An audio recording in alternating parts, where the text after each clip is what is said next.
Bertanya katadang kelayi dengan kang hati kemerdekaan dan hati kebesaran bangsa Roa tu, bangsa Aceh yang kain datu kebak ke pusaka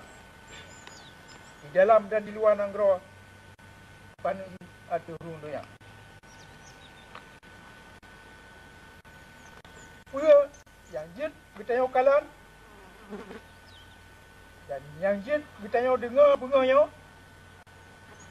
di kino ulama